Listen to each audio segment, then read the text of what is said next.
hello mga ka-garden. So andito na yung ating kamote. So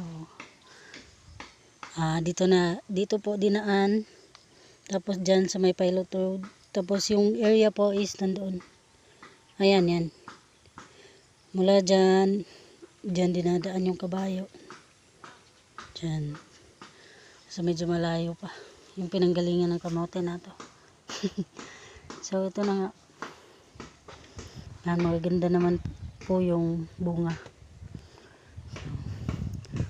11 sacks po yung nababa dito. May mga tatlo na yung na-deliver.